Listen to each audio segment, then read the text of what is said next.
Iya. Dari minus ratusan juta, gue langsung tiba-tiba profit jadi 600-an juta kalau nggak salah.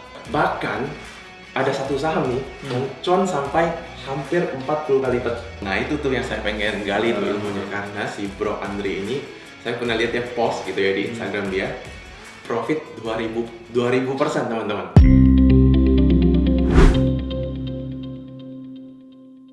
Halo Sobat Tamasek Tamakaya. Episode ini teman-teman saya akan coba ngobrol dengan salah satu teman saya ya.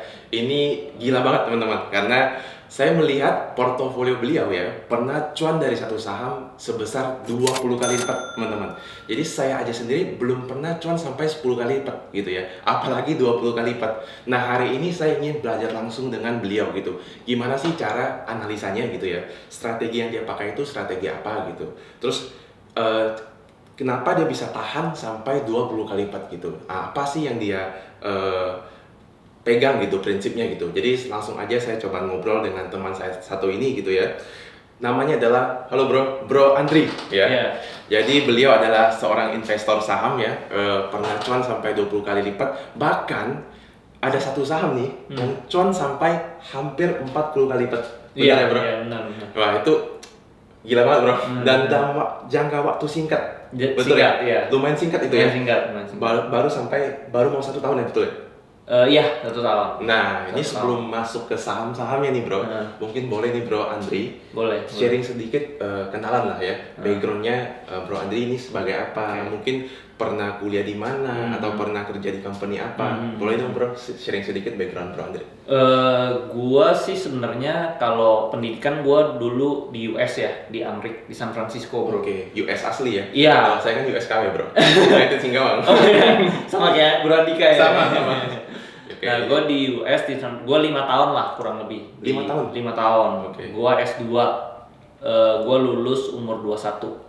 Lulus di US? Lulus di US umur 21, terus gue balik ke Indo. Nah, gue balik ke Indo itu gue sempet nggak mau lanjutin bisnis orang tua bro. Oke. Nah, gue bisnis sendiri tuh. Bisnis sendiri? Gue bisnis sendiri, gue dulu rental eskavator, terus dulu ada macam-macam lah, ada tambang, semua gue kerjain lah bro. Alat berat gitu ya? Alat berat. Nah dulu gue dapat modal, ini semua gue sendiri, nggak dimodalin orang tua. Oke. Nah karena pas gue di US itu, gue dari dulu hobi jualan bro. Jualan apa tuh bro? Gue dulu hobi jualan di Amazon. Amazon? Iya, dulu Amazon belum terkenal kayak sekarang nih. Oke. Dulu Amazon masih baru-baru, nah gue hobi jualan, gue sering beli barang dari Cina, dari Hong Kong. Dulu gue jual casing iPad. Nah gue jual banyak tuh. Nah untungnya ternyata lumayan, gue total pas balik dari US itu, gue ada saving sekitar 50.000 US dollar bro. 50.000 US dollar? Iya, nah ini gue pakai buat di rental alat berat. Oke, itu tahun berapa tuh masuk ke rental itu alat berat? Tahun berapa ya? 2012 kalau 2012 ya? 2012. Itu setelah rental alat berat tuh Bro Andri sampai mengenal investasi itu di tahun berapa? Itu belum tuh, itu belum. Ya? Nah itu gue baru, gue trading juga kayak rempah-rempah gitu, gue juga trading, gue bisnisin gitu. Trading rempah itu kayak gimana tuh bro? Kayak misalnya gue cari pembeli, terus misalnya ada di pasar-pasar nih, pembeli ada mau misalnya beli lada, beli kopi. Nah gue cari petani-petaninya. Dari impor apa dari lokal itu? Lokal ya? Petani lokal di luar kota gue beli. Di harga murah, gue jual di pasar di Jakarta harganya mahal. Itu udah kayak sebenarnya trading saham. Trading ya, kayak trading saham. Nah, terus udah gitu bokap gue lihat kayak, wah, kok gue jualannya jago banget gitu. Akhirnya gue direkrut, suruh masuk lah kerja bantuin orang tua. Gitu, bokap. Itu kalau boleh tahu itu orang tua itu bisnisnya apa bro? Orang tua gue yang besar itu yang utama sebenarnya ada 2. Dua-duanya ini public sih, perusahaannya. Public.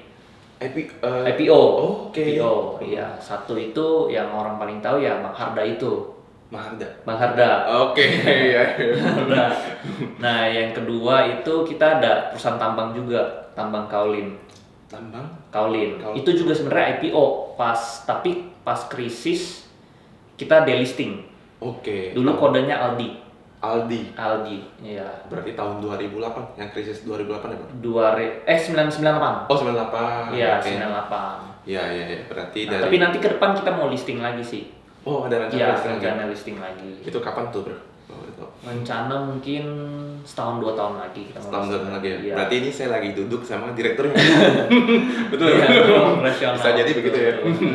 Oke, berarti dari dunia tambang nih, Betul. sama pelan-pelan juga kenal sampai dunia capital market ya. Betul. Berarti betul. kenalnya itu bro, kenalnya gara-gara orang tua kah? Atau kenal dari mungkin teman ada yang invest saham atau main saham sampai-sampai bro tahu? Nah, awal-awal tuh gue ini bro, gue kan di operasional. Nah. Gue belum tahu tuh soal sahamnya, bisa dimainin, bisa diinin, bisa dijual beliin gitu loh. Iya. Pertama gue cuma ya perusahaannya IPO, tapi ya gue cuma operasional aja gitu. Menjalankan ya? Gue cuma menjalankan doang. Ya. Gue nggak tahu dari sisi sahamnya. Ya, gitu. Nah tapi kan gue sering ikut bokap nih. Setelah gue join bergabung kan, gue sering ikut bokap. Nah sering tuh bokap ketemu teman-temannya juga yang punya bank-bank lain juga. Nah dia sering ngobrol, Nah gue mulai, oh menarik ya cara cari duitnya cepet ya. Yeah. Kalau gue dagang, gue modal segini, cuman jual ya paling 5% 10% lah gitu loh. Nah kalau saham, lu bisa goreng terus, bisa gila-gilaan gitu loh, bisa gila-gilaan, bisa cepet lah gitu loh. Mungkin lebih cepat ya. Lebih cepat. Tapi bukan berarti maksudnya saham ini nggak baik ya bro, tergantung. Nggak baik, tergantung pemiliknya. Manajemennya bro. Betul, makanya gue selalu bilangin orang kalau mau invest saham lihat pemiliknya siapa. Oke. Karena baik lagi ke manajemennya.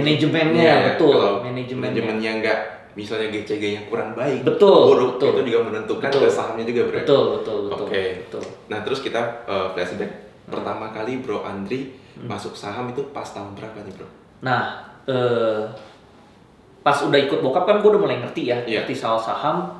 Terus gue awalnya itu sebenarnya kripto dulu bro. Oh, justru kripto dulu nih? Kripto dulu, gue di 2017 udah mulai kripto. 2017? 17. Berarti which is Bitcoin itu masih murah-murahnya nih? Murah, tapi crash. Oh, 2017 tuh crash dalam banget. Yang 200 juta terus? Iya, nyungsep gitu, anjlok, udah gitu. Nah, teman-teman gue mulai beralih ke saham. Oke. Bro, lu saham aja nih gitu. Kripto udah hancur lah, udah no hope dia bilang. Iya. Tuh, nah, gue bikin account saham juga. Gue bikin. Nah, tapi gue tuh awalnya emang udah ngerti karena udah sering denger ikut dari bokap. Oke. Jadi pas ngerti, bro pelajarin lagi gitu ya? Pelajarin lagi itu sampai semua lah, ikut lihat, nonton videonya Lo Keng Hong, baca buku-bukunya Warren Buffett, sampai ikut seminarnya Bro Andika juga. Pas pertama kali kita kenal. Iya, betul di situ. Jadi Bro Andri ini saya kenal dari waktu itu pernah ikut PIS ya bro. Betul. Itu tahun berapa bro? 2-3 tahun lalu ya? Apa ya? 2019 ya? Iya, sekitar 2019 ya. Nah terus ini kan bro, orang tuanya kan berada di dunia capital market. Emangnya orang tuanya nggak ajarin nih bro, misalnya kasih tahu ke Bro Andri gimana sih investnya gitu, ada nggak? Nggak ada. Dia cuman karena dia konvensional. Dia punya perusahaannya IPO, tapi dia tuh nggak cari uang dari capital marketnya. Oke, berarti just jalanin aja ya bisnisnya. Iya, karena kan bisnis as usual aja gitu. Oke, berarti kan Bro Andri boleh dibilang independen lah ya, meskipun punya orang tua yang di capital market tetap belajar sana sini, turun ke lapangan. Justru teman-teman dia yang lebih ngerti. Teman-teman dia nih? Iya, teman-teman dia. Berarti bro ada belajar juga sama teman-teman bokap? Iya, ada belajar, sering denger gitu. Nah itu tuh yang saya pengen gali tuh ilmunya, karena si Bro Andri ini, saya pernah lihat dia post gitu ya di Instagram dia, profit 2000% teman-teman. Saya kan merasa, waduh, saya aja udah lumayan lama tapi nggak pernah 2000% nih. Saya pengen gali nih, caranya itu gimana bro? Ini setelah 2017 invest, itu secara sampai 2021 total kenaikannya udah berapa persen tuh? Itu pasti udah gila banget. Gila sih, lumayan gila banget bro. Bahkan gue sekarang udah kayak, aduh dagang males banget bro, lama. Justru saya lihat nih Instagramnya ke Bali, jalan-jalan, tapi uangnya masuk terus nih bro. Nah, gue sebenarnya awal untung paling gede itu di Arto memang, di Arto. Samarto ya? Samarto. Jadi orang tua gue kan sering ini ada ekspor impor kendaraan bermotor bro. Kendaraan bermotor juga. Nah, gue tuh sering ke China. Gue sering ke China. Pas ke China itu lagi ada satu tren baru bro. Apa tuh bro? Digital payment saat itu. Itu sekitar tahun berapa ya? 2018an ya, 2017-18 lah. Itu pas waktu itu bro kesana lihat, wah ini digital lagi... payment. Bahkan kayak misalnya gue pergi makan di restoran. Iya. Gue mau bayar pakai cash, dia nggak terima cash sekarang di China. Justru nggak mau ya? Nggak terima cash, cuma bisa bayar pakai WeChat Pay gitu loh. Even debit card kredit? Nggak terima. Waduh. Beberapa restoran nggak terima. Nah gue udah mulai, wah ini kayak the next big thing nih menurut gue nih. Iya. Nah terus udah gitu, itu gue di Shanghai bro. Shanghai ya. Nah terus gue di depan hotel gue nih ada gerobak sate. Nah, gerobak sate itu apa? Saokao. Ya, gerobak sate. Yang jual ibu-ibu apa? Ya. Udah tua lah, gerobak sate jalanan lah. Kalau kita kayak apa ya? Kayak gerobak pinggir jalan lah. Pedagang kaki lima gitu ya. Nah, gue mau beli sate nih bro. Nah, nggak terima cash. Padahal gerobak sate doang, nggak terima cash bro. Cuman terima WeChat Pay. Wow. Online payment doang. Ya. Nah, gue pikir wah. Menurut gua apapun yang terjadi di luar negeri itu soon bakal terjadi di Indonesia. Cuman belum happen aja, belum terjadi aja. Tunggu waktunya gitu loh. Tapi gua udah mikir wah ini bakal jadi the next big thing nih. Iya. Gitu loh. Cuman siapa yang berani implement duluan gitu loh. Dari situ gua udah kepikiran, wah pasti ada satu nih, siapa nih gitu loh. Di Indonesia gitu. Di Indonesia. Which is Ato. Yang pas saat itu gue beli di tahun 2019 Oktober kalau nggak salah. Itu di harga berapa tuh? Itu sebenarnya gue awal beli di Pucuk bro. Di Pucuk malah? Pucuk bahkan. Dia udah sempet naik ke 3.000-an kalau nggak salah. Di 3.000-an ya? 3.000-an. Itu udah all time high-nya. Itu udah all time high-nya. Justru gue beli di Pucuk. Terus udah beli di Pucuk, nyangkut. Itu berapa lama tuh bro? Nyangkut itu sampai dia right issue sekitar bulan April ya. Berarti nyangkut sekitar 6 bulan. 6 bulan. Waktu itu baru lu putuskan. Tapi pas nyangkut pun gue average down. Berarti lu cicil. Karena gue yakin. Karena gue pelajarin dalam situ ada direkturnya mantep-mantep.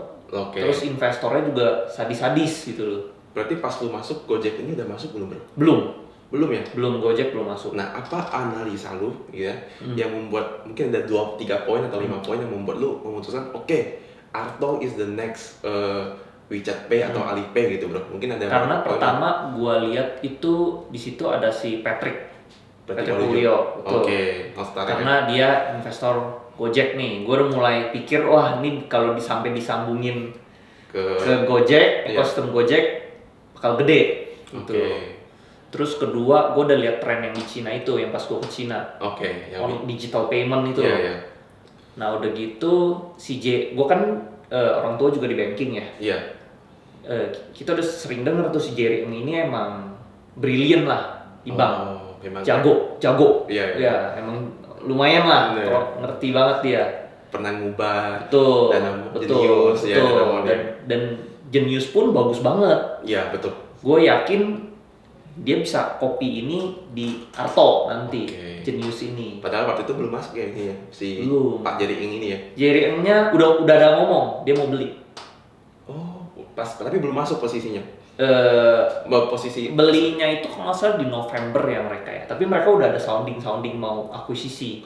Berarti ada rumor-rumor. Udah ada rumor-rumor. Gojek ini akan masuk ke Arto ya. Betul. Nah, gue beli di situ. Berarti lu percaya lah ya waktu itu? Gue yakin. Kalau mungkin dari sisi valuasi ada nggak bro? Maksudnya perhitungan lu bahwa wah kayaknya ini 3.000-an, misalnya waktu itu ini masih murah gitu.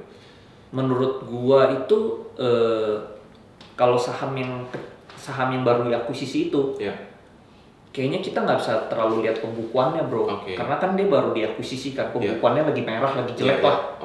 Tapi pas dirubah sama orang yang tepat. Pasti nanti jadi hijau bro. Pasti kan, terus udah gitu gue pikir kan dia aja spend duit sampai berapa ratus miliar ya buat beli itu ya, buat beli Arto. Masa gue cuman spend berapa ratus juta, gue nggak berani gitu. Karena ada orang aja mau masuk sebesar itu ya. Betul. Nah terus untuk misalnya Bro Andri ini pas masuk, yang membuat untung besar tuh pas right issue juga ya bro? Pas right issue. Berarti Bro Andri tebus semua ya? Right issue, gue tebus semua. Nah itu right issue harus tebus semua bro. Harus ya? Harus. Nah ini buat teman-teman nih pelajaran penting nih ya.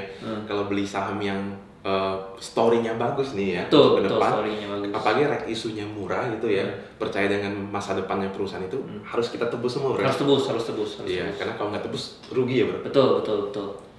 Nah kalau pas waktu tebus itu otomatis gue lihat portonya langsung keturun average dalam banget ya? Dalam banget karena waktu itu Arto right issue yang pertama itu cuma 160-an kalau nggak salah. 160 ya? 160-an, harganya itu udah 3.000. Dan 1 banding ini ya? 1 banding 8 yang pertama. 8 kan? Langsung untung gede bro. Iya. Dari minus ratusan juta, gue langsung tiba-tiba profit jadi 600-an juta kalau nggak salah. minus berapa? 100 minus gue lupa sekitar 100-200 juta jadi plus 600 juta. Iya, saya pernah nonton juga di YouTube-nya Bro Andri. Iya. Yang sehari untung 1 Mercedes ya. Iya. Ya makanya itu harus buat teman-teman, ini saya juga lagi belajar nih strategi. Itu kalau kita ngomongin itu strategi workout bro. Ini bro ada namanya nggak? Ada nama untuk strategi yang bro pakai ini nggak? Misalnya bro beli Arto ini strateginya apa gitu? Karena di Warren Buffett ini memang ada strategi namanya workout yang beli saham itu karena ada corporate action-nya bro. Iya. Iya seperti itu ya bro ya. Iya, jadi dia lihat wah ini ketika siapa yang masuk right issue pemegang sahamnya yang bisa membuat ekosistemnya makin jadi nih. Betul. Maka harganya akan menjadi berapa gitu ya. Betul. Kurang lebih kayak gitu lah ya. Cuman Bro Andri ini ya risk taker lah bro ya. Iya. Terus gue saat itu gue masuk lumayan gede, hampir setengah dari portfolio gue bro. Wow, berarti ini kayak udah ini ya. Gue udah hampir setengah all in lah, setengah all in. Ya. Nah itu tuh mungkin step by stepnya mungkin boleh dikasih tahu juga bro. Cara cari Artonya itu sebelum bro lihat di Digital Payment mungkin apa sih yang harus pertama kuncinya sebenarnya orang sih. Orangnya. Okay. Karena menurut gue misalnya kayak ada suruh pilih lu mau pilih orang atau pilih tim ya. Menurut gue pilih orang dulu. Karena orang yang tepat pasti bikin tim yang tepat. Oke, berarti orang yang tepat. Orang dulu, iya orang dulu. Nah, jadi kita orangnya dulu ya. Nah, orangnya dulu. Nah, pimpinannya udah oke nih. Karena ada si Jerry, ada si Patrick. Orangnya udah oke. Gitu loh. Nah, terus udah gitu bisnisnya itu bakal jadi tren di masa depan. Yang kedua bisnisnya ya. Iya. Akan naik nggak ya di kayak the next big thing lah. Kita mau cari yang the next big thing ya. Kayak contohnya saat ini Tesla juga all time high kan? Betul. Karena bisnisnya itu di masa depan bro, electric car. Jadi itu kayak membuat hype-nya bikin hype gitu. Terus udah gitu, pokoknya saat itu setelah gua beli, setelah gua tebus right issue-nya, average juga jadi 400 bro. Average 400 dengan market yang udah naik signifikan ya? Iya. Nah itu tuh yang udah 400. Bahkan Gojek pas masuk aja dia beli di angka 1000-an bro. Gue beli lebih murah dari Gojek. Berarti lu belinya malah terdiskon lebih murah dari gue beli lebih murah dari si Gojek. Gojek beli. Berarti udah aman banget ya. Ibaratnya kan kalau kita kan pengen ngikutin big player nih, big boys-nya ya. Kalau dia beli di 1000 ya kita beli di 500 ya, which is most-nya aja udah ini. Iya udah ya, Gojek aja beli di atas itu gitu. Gojek aja nggak terlalu perhatiin ininya apa? PRPBV-nya gitu loh. Karena memang tidak bisa diukur dari situ. Karena dia memang mau membawa tren masa depannya. Karena kalau kita pelajarin digital itu emang PRPBV-nya emang lebih tinggi dari perusahaan konvensional. Kalau boleh tahu nih Bro Andri ini memang sukanya main di sektor digital atau memang sektor yang lagi naik panggung aja yang bro lihat gitu? Contohnya? Gue sebenarnya banyaknya di banking sih bro. Di banking ya? Di banking. Why banking bro? Karena gue kan sering ikut bokap nih. Bokap sering ngobrol soal banking bro. Jadi gue ngerti banget bisnis banking ini. Itu gimana caranya gitu ya? Nah jadi saat itu ya, ini tahun 2019 ya. Bokap gue itu udah sering komplain bahwa bank itu profit marginnya tuh terlalu kecil. Jadi profit margin di bank itu sebenarnya cuma 5% bro. 5%? Kurang lebih 5% doang. Dari modal yang lu punya, lu cuma bisa earn kurang lebih 5%-an. kecil ya? Kecil banget bro. Iya. Lu dagang yang lain, untung lu lebih gede. Iya. Karena profit margin lu kecil, udah gitu ada peraturan OJK bro. Yang lu harus naikkan buku itu. Yang buku. Jadi bank itu ada 4 level bro. Iya. Bank buku 1, bank buku 2, bank buku 3, bank buku 4. Oke. Kayak bank mini itu sebenarnya bank buku 1 bro. Oke, yang kecil ya. Iya. Nah, bank buku 1 itu nggak bisa bikin online payment. Oh, nggak boleh? Iya, jadi kayak misalnya banyak nih teman-teman gua, lu kenapa bank lu nggak bikin digital payment, e-banking, m-banking gitu? Kita nggak boleh. Oke. Kita harus naik level dulu ke bank buku 3 atau buku 2 baru bisa bikin online digital payment. Nah, tapi untuk naik dari bank buku 1 ke bank buku 2 perlu modal yang lumayan besar, bro. Jadi ada dibatasin sama OJK itu lu naik bank buku 2 itu harus 3T. Minimal 3T. 3T. Secara apa nih? Secara modalnya ya? Modalnya. Okay. Sedangkan profit margin bank kan kecil tuh. Yeah. Cuma 5%. Jadi bokap gue udah komplain. Wah, ini keterlaluan. Terus udah gitu ada peraturan baru, bro. Dari setiap tahun itu bank mini itu harus naik modal 1T dalam setahun. Itu kalau nggak bisa gimana, bro? Turun kelas, lu jadi BPR. Oh. Jadi bank perkreditan rakyat. Iya. Jadi semacam koperasi gitu, bro. Jadi koperasi kan? koperasi. Iya, betul, koperasi. Nah, pasti semua pemilik bank nggak mau dong jadi koperasi dong. Iya. Otomatis dia pasti merger, bro. Oke. Makanya saat itu yang pas tahun 2019, gue pernah bilang nih, kalau misalnya gue punya duit banyak, semua bank ini gue masukin aja duit. Karena dia pasti nggak punya duit buat tambah 1T. Jadi itu pasti lu bakal merger. Jadi akan disatukan dengan bank. Pasti. Karena misalnya lu yang punya bank nih, lu nggak mau lah lu bank lu jadi BPR, bro. Betul. Turun kelas tuh pasti nggak mau gitu. Jadi lu mau nggak mau lu jual. Kalau nggak jual ya merger ya. Betul. Sedangkan gue yakin dia pasti nggak punya uang buat nambah 1T. Gimana caranya? Contoh misalnya lu punya 500 miliar deh. Lu profit 5%-nya cuma berapa, bro? Gimana cara lu tahun ini 1T, tahun depan 1T lagi, tahun depan 1T lagi. Oke. Gak mungkin bisa. Mungkin betul. bisa gitu. Pantas dari apalagi 2020 krisis ya, betul. membuat bank ini terdampak besar. Betul, dan harus tambah 1T. Gimana caranya, bro ya? Ada kredit pajak juga. Kredit pajak juga. Itu kan orang semua terdampak kan. Otomatis dia nggak bisa bayar nih. Macet banyak. Apalagi yang pas awal-awal Covid tuh macet banyak banget. Macet 80% macet. Dan mau nggak mau ya mereka harus jual ya. Jual kalau nggak merger atau apapun lah. Oke, dari sinilah Bro Andri cari potensi. Saya yakin pasti jadi gede. Bank-bank kecil-kecil ini pasti jadi gede. Oke. Gitu. Itu bank kecilnya ada seleksinya nggak, bro? Seleksi tetap kayak wah ini harus yang punya siapa yang sebenarnya kalau pas beli bank kecil yang penting kalau yang saya cari itu kepemilikannya. Kalau bisa mayoritasnya masih tinggi. Kepemilikan mayoritas shareholder pemilik ini. Pemilik lamanya. Oke. Contoh kayak misalnya kan gue lihat di bisnis bank BHI itu ya. Iya. Hampir 90% tuh kita yang milikin. Iya, dimiliki oleh shareholder BHI. Iya, jadi tuh pas kita jual pun diambilnya masih mayoritasnya gitu. Okay. Tapi ada beberapa bank mini itu kan tinggal sisa tuh 50%. Kadang 40%-nya udah publik. Gitu tuh susah gitu. Atau misalnya pemegang sahamnya banyak, itu susah tuh ambil putusannya. Oke, berarti lu pengen yang dimilikin banyaknya sama si pemilik lamanya. Iya, jadi pengambilan keputusannya cepat gitu ya. Gitu. Kalau pengambilan keputusan cepat, dia berubahnya rombaknya juga cepat ya. Gitu. Deal oke, langsung ini. Tapi kalau yang pemiliknya misalnya ada 4-5 orang itu kan si A harus setuju, si B harus setuju, C setuju, D setuju, itu susah. Iya. Berarti gitu. Itulah yang membuat lu yakin gitu ya. Oke, berarti Bro Andri kan memang enaknya karena kita di sektor banking. Jadi kita tahu kondisinya bagaimana gitu ya. Kondisinya jadi bagaimana. lebih banyak main dan invest di sektor banking gitu ya. Betul. Kalau misalnya sekarang lagi hype naik lagi katanya all ekonomi kan lagi naik nih, pindah ke all ekonomi digital lagi turun.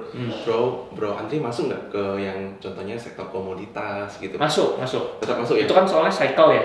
Cycle ya. Masuk ya. Tetap main ya. Iya, soalnya udah diajarin juga kan obrolan Mika kan. Iya. Ada beberapa saham tuh yang cycle itu masuk sih. Tetap icip ya. Icip juga tetap trading besar, juga. Besar di portofolionya di. Tapi kalau yang buat hold jangka panjang masih di digital banking. Digital banking. Nah, itu gua hold, gua nggak kutik. Kalau yang komoditi biasanya trading sih. Lebih ke jangka pendek aja. Iya, jangka pendek. Oke. Setelah siklusnya misalnya lewat, misalnya Kayaknya Desember Januari lewat, bisa gua jual. Jual aja. Iya, jual dulu. Nah, ini menarik nih bro. Bro Andri ini mau pegang sampai berapa lama nih? Karena orang kan kalau udah lihat untung, mungkin kayak saya dulu nih, untung 700% di INKP, itu aja kayak, wah ini target saya kayaknya udah harus keluar nih. TP ini. Bro Andri sekarang udah 2000%. Itu mau sampai kapan lagi nih bro? Maksudnya apa bro udah, ya udahlah saya percaya buat 3 tahun ke depan akan 50 kali lipat misalnya, atau gimana gitu? Gue sih masih yakin ya, kayaknya begitu nanti misalnya kalau untuk di Arto ya. Iya di Arto dulu nih. Di Arto misalnya Gojek IPO, nah pasti nanti terdampak juga. Terdampak juga pasti kecipratan duit juga lah, karena kan 20% pemiliknya Gojek nih. Iya betul. Jadi gue masih hold. Oke. Itu ada targetnya untuk 1-2 tahun ke depan sih masih hold sih. Terus yang prediksi gue mungkin kedepannya mungkin mereka stock split ya.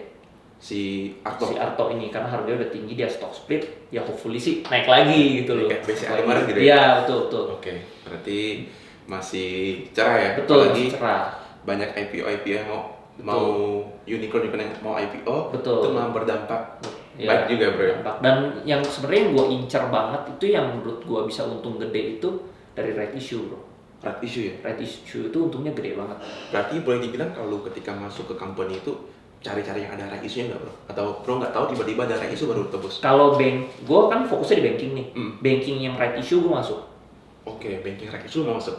Masuk. Even banking apapun maksudnya? Kalau rasionya jauh ya misalnya nanti harga tembusnya cuma 100 di ratusan perak, sedangkan harga sekarangnya tuh udah ribuan gitu ya? Itu lu pasti untung bro. Oke. Apalagi bandingnya udah selisihnya banyak. Betul. Oke.